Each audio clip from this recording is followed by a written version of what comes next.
The Tower of the Elephant by Robert Irvin Howard. Chapter 1. Torches flared murkily on the revels in the mall, where the thieves of the East held carnival by night.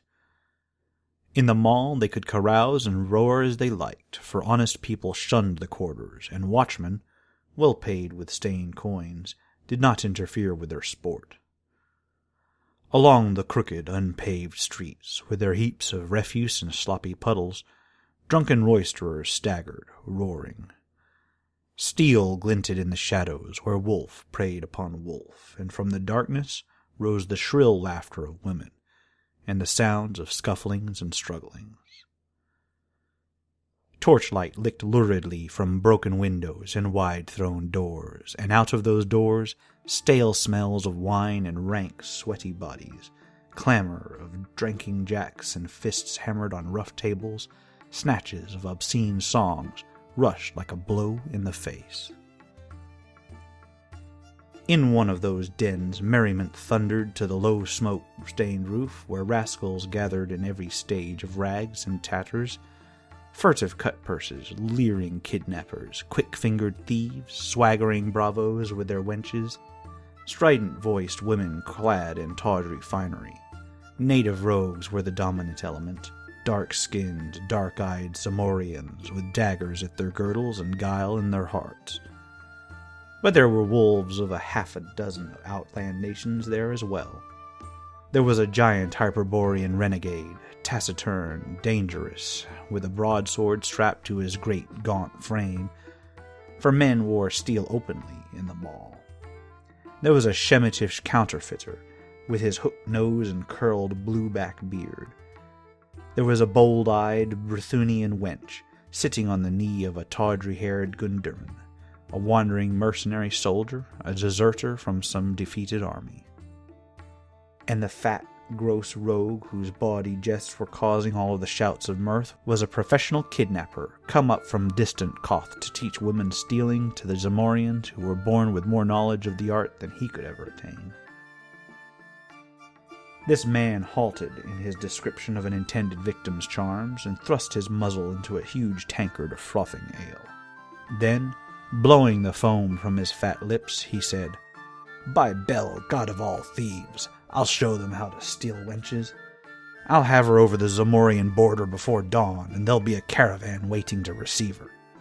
300 pieces of silver, a Count of Ophir promised me for a sleek young Brythunian of the better class. It took me weeks, wandering among the border cities as a beggar, to find one I knew would suit, and she is a pretty baggage." He blew a slobbery kiss in the air. "I know lords in Shem who would trade the secret of the Elephant Tower for her," he said, returning to his ale. A touch on his tunic sleeve made him turn his head, scowling at the interruption. He saw a tall, strongly made youth standing beside him. This person was as much out of place in that den as a grey wolf among mangy rats of the gutters. His cheap tunic could not conceal the hard, rangy lines of his powerful frame, the broad, heavy shoulders, the massive chest, lean waist, and heavy arms. His skin was brown from outland sun, his eyes blue and smoldering. A shock of tousled black hair crowned his broad forehead. From his girdle hung a sword and a worn leather scabbard. The Kothian involuntarily drew back, for the man was not one of any civilized race he knew. "You spoke of the Elephant Tower," said the stranger, speaking the Cimmerian with an alien accent. "I've heard much of this tower. What is its secret?" The fellow's attitude did not seem threatening, and the Kothian's courage was bolstered by the ale, and the evident approval of its audience. He swelled with self-importance. "The secret of the Elephant Tower?" he exclaimed. "Why, any fool knows that Yara the priest dwells there with the great jewel men call the Elephant's Heart. That is the secret of his magic." The barbarian digested this for a space.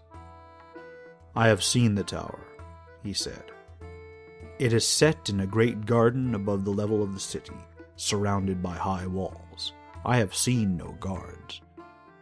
The walls would be easy to climb up. Why has not somebody stolen this secret gem?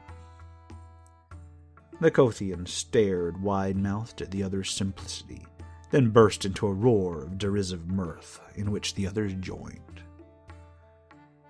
"Hearken to this heathen," he bellowed. "He would steal the jewel of Yara. Hearken, fellow," he said, turning portentously to the other.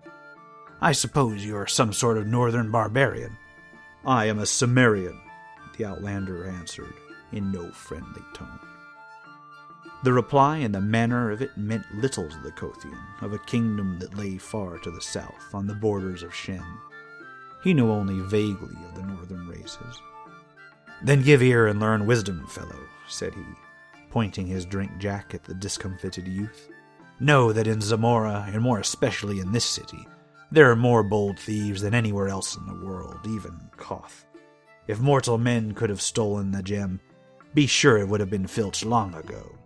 You speak of climbing the walls, but once having climbed, you would quickly wish yourself back again. There are no guards in the gardens at night for a very good reason. That is, no human guards. But in the watch chamber, in the lower part of the tower, are armed men, and even if you pass those who roam the gardens by night, you must still pass through the soldiers, for the gem is kept somewhere in the tower above." "But if a man could pass through the gardens," argued the Cimmerian, "why could he not come at the gem through the upper part of the tower, and thus avoid the soldiers?" Again the Kothian gaped at him. "Listen to him," he shouted jeeringly. "The barbarian is an eagle who would fly to the jeweled rim of the tower, which is only 150 feet above the earth, with rounded sides slicker than polished glass." The Cimmerian glared about, embarrassed at the roar of mocking laughter that greeted this remark. He saw no particular humor in it, and was too new to civilization to understand its discourtesies. Civilized men are more discourteous than savages because they know they can be impolite without having their skulls split, as a general thing. He was bewildered and chagrined, and doubtless would have slunk away abashed, but the Kothian chose to goad him further. "Come, come," he shouted. "Tell these poor fellows who have only been thieves since you were spawned, tell them how you would steal the gem." "There is always a way if the desire be coupled with courage," answered the Cimmerian shortly, nettled. The Kothian chose to take this as a personal slur. His face grew purple with anger. "What?" he roared. "You dare tell us our business and intimate that we are cowards? Get along! Get out of my sight!" And he pushed the Cimmerian violently. "Will you mock me and then lay hands on me?" grated the barbarian, his quick rage leaping up, and he returned the push with an open-handed blow that knocked his tormentor back against the rude-hewn table. Ale splashed over the jack's lip, and the Kothian roared in fury, dragging at his sword. "Heathen dog," he bellowed. "I'll have your heart for that." Steel flashed, and the throng surged wildly back out of the way. In their flight they knocked over the single candle, and the den was plunged in darkness, broken by the crash of upset benches, drum of flying feet, shouts, oaths of people tumbling over one another, and a single strident yell of agony that cut the din like a knife. When a candle was relighted, most of the guests had gone out by the doors and broken windows, and the rest huddled behind stacks of wine kegs and under tables. The barbarian was gone. The center of the room was deserted, except for the gashed body of the Kothian.